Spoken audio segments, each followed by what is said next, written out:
Well, everyone, it's time for us to go ahead and take a look at the iPhone 8 Plus and compare it against the iPhone 14 and see which specific phone is a better one for you. Now, if you want to pick up either one of these phones, links will be down in the description. You can get them from there. You can help support the channel at the same time. Now, side by side, you can definitely tell there are some key differences between both. The iPhone 8 Plus came out back in 2017, and it was not really the flagship of that time. It was like that mid-tier phone, but it was still a really good device, and it was still kind of modern, but we kind of knew that Apple was going to be making a phone that looked kind of like the iPhone 14 that still kind of holds up in this day and age, which is the iPhone 10. But this one has a 5.5-inch IPS panel. I keep saying Super Retina XR OLED. It's an IPS panel, so not an OLED. You have pretty thick bezels on the front, but you do have things like Touch ID, which I still prefer. You still have decent cameras for the time that this thing was released, and it definitely doesn't look old, but it definitely looks like an older iPhone. Apple still makes the iPhone SE3 that still kind of shares the same design. With the iPhone 14, on the other hand, we have a 6.1-inch Super Retina Extra OLED panel on this specific phone, and I will tell you this phone looks much more modern, looks much better. You're getting a much better display. Both are at 60 Hz. You still have a little bit of a notch up top, but for a phone of this day and age, this one definitely looks way more modern than something like the iPhone 8 Plus. So that is definitely something to keep in mind, and overall you're definitely getting a much better looking display and much better body on something like the iPhone 14 than on the iPhone 8 Plus. In terms of thinness and thickness, though, one interesting thing back in 2017 was that the iPhone 8 Plus is actually a pretty thin phone. It was probably one of the thinner iPhones for this type of size, which is pretty insane. The iPhone 14 is not a thick phone by any means, but you're pretty much always feeling the thickest part of the iPhone 14 at all times versus the iPhone 8 Plus that kind of curves in, which is nice. The iPhone 8 Plus also has a SIM card tray. The 14 does not have a SIM card tray at all, so that is a really, really big thing to keep in mind as well. Now on the back, we do have a dual camera setup on both, but they are a little different. One other thing to notice, look at how much bigger the iPhone 14 camera is over the iPhone 8 Plus's camera. It is a pretty remarkable difference if you ask me. Now you do have a cracked back on my iPhone 8 Plus, which is totally okay, but we do have the same type of glass back, so no frosted glass back on the 14.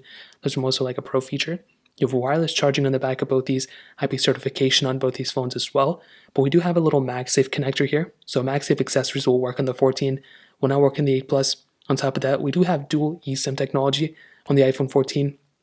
We also have 5G support on the iPhone 14 as well, and we have things like emergency SOS satellite mode and crash detection on the iPhone 14 that the iPhone 8 Plus does not have because it is an older phone, so these phones did not come out at the same time. In fact, the iPhone 14 is the latest iPhone. The iPhone 8 Plus is the oldest supported, or one of the older supported iPhones supported on iOS right now, which is pretty wild. So in terms of the outside, that kind of covers it up. Now, in terms of the software and longevity between both, like I mentioned, the iPhone 8 Plus is the oldest iPhone right now on iOS 16. There's 3 iPhones, the iPhone 8, 8 Plus, and iPhone 10, and this is obviously the iPhone 8 Plus. So take it as you will, but this iPhone is on one of its last legs of software. I'm not super happy with this iPhone being discontinued with software because I still feel like this and the iPhone 10 can easily support like the next 2 or 3 versions of iOS. That could very well be the case. We look at iPhones like the iPhone 6s. That iPhone got way more versions of software than the iPhone 6. And even with the iPhone 5s, got a few more versions over the iPhone 5. So I guess we're going to see what happens.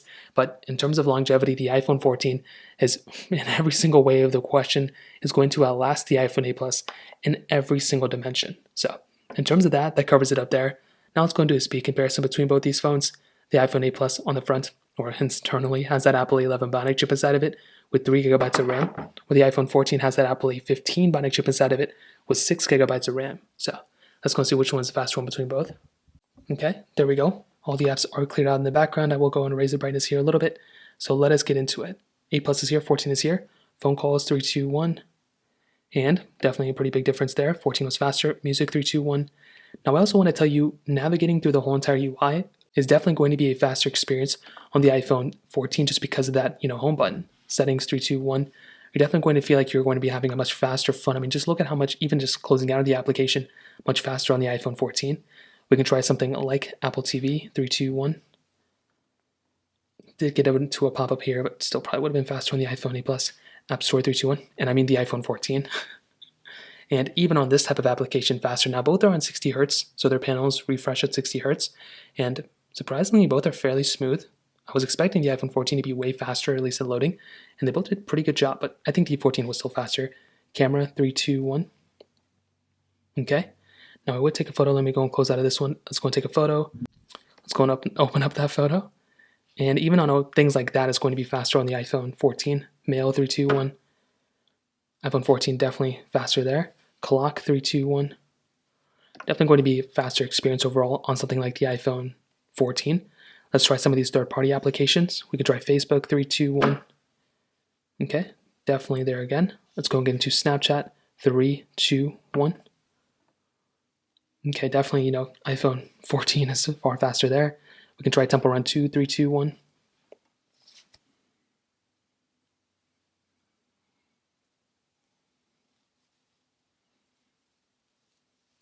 And this is where you're going to be getting a really fast phone on the iPhone 14. Like every single thing I've tested so far has been much faster on the iPhone 14, which is really, really good to see. So if you're coming from something like an iPhone 8 Plus, you are going to be getting a very, very fast phone and a huge increase in performance when going up to something like the iPhone 14, which, like I mentioned, is a really, really big deal. You don't want a slower phone if you're going through and actually, upgrading. But I will say the iPhone 8 Plus is still a fairly smooth phone. It's, performing fairly well with a lot of bigger games like Genshin Impact and stuff. I played games like that on the iPhone 8 Plus, and although loading speeds is definitely going to be super slow on the iPhone 8 Plus compared to the 14, a lot of games have varying graphic, profiles you can change, so you don't have to be on like the highest graphics. So that's another kind of advantage for having something like an iPhone 8 Plus. You can just tune the graphics down, and you don't have to go to the 14 to still be able to play those games. So even on loading speeds like that, it's going to be faster on the iPhone 14. So in terms of speed, definitely you're going to be seeing a really big difference if you're going from the iPhone 8 Plus to the iPhone 14. But in terms of the camera department, this is another really big difference as well. So like I mentioned, dual camera setups between both. So personally, when you have something like an iPhone 8 Plus, you're getting a wide and a telephoto lens. With the 14, you're getting a wide and ultra wide camera. Both phones can do 4K at 60 on the back, but the iPhone 8 Plus can only do 1080p on the front, which is kind of dated if I'm being honest. Now with the iPhone 8 Plus, this camera shared pretty much the exact same lens as the iPhone 10, so there really wasn't a crazy big difference between this phone and the iPhone 10. So, I will say the iPhone 10's camera wasn't that crazy, but it's funny because these two phones are kind of the opposite. This one has 10x zoom, but it does not have that 0.5x zoom. You're also missing some other things, which we'll mention, with the iPhone 14, but you are still maintaining portrait mode, which is nice. That's a really cool feature. And I think a lot of people still like using portrait mode, and this phone has it, which is nice. You have 4K at 60 on the back, like I mentioned before. The camera is still pretty decent. I've done tons of camera comparisons with this phone since I bought it, and I will say, definitely not the best camera, but for its age, for being 5 years old, I think it could definitely be worse. With the iPhone 14, this is one of the best cameras you can buy right now, at least for an iPhone. If you walk into the Apple Store, this is a very, very good camera. For one, like I said before, you have that 0.5x zoom. So the iPhone 8 Plus has a one up here because it can zoom, 10x versus 5x, but the iPhone 8 Plus cannot do 0.5x zoom. And I think I'd rather have an ultra wide camera than the iPhone 8 Plus's telephoto lens. Now you still have things like portrait mode here, but we have cinematic mode, which is something in the iPhone 8 Plus doesn't have. It's like a portrait mode for video. You have action mode as well, and you're getting 4K at 60 on the front and much higher quality lenses and just a way better camera overall. So we'll definitely tell you when it comes down to it, this is a very, very solid camera, and it is a better camera overall than the iPhone 8 Plus, which kind of takes me to the end of the video. And to be honest, the iPhone 14 is a much better phone than the iPhone 8 Plus for sure. I think most of us know this by now. But a really cool thing that I actually do like a lot about the iPhone 14 is the fact that it still kind of keeps up fairly well against the 14. Like, this is not outperforming the iPhone 14 by any means. But for the price tag, I've seen a lot of these things go for like less than $200. And for that type of price, I think this phone has some quality there and some capability. Like, definitely the iPhone 14 is the better phone. But this thing still kind of surprised me here and there a little bit today. But definitely if you have the money, go for the 14. But if you have the money, but you're trying to find a better deal, going from an iPhone 8 Plus to an iPhone 12 is also a really big upgrade. Going from an iPhone 8 Plus to an iPhone 11, I think, is a big upgrade as well. But especially if you already are planning on spending like $800 something on the iPhone 14, you might as well buy an iPhone 13 Pro. That is going to be a much better deal than both of these phones, if I'm being honest. So in terms of that kind of covers it up. If you have any other thoughts or questions, please let me know in the comment section below.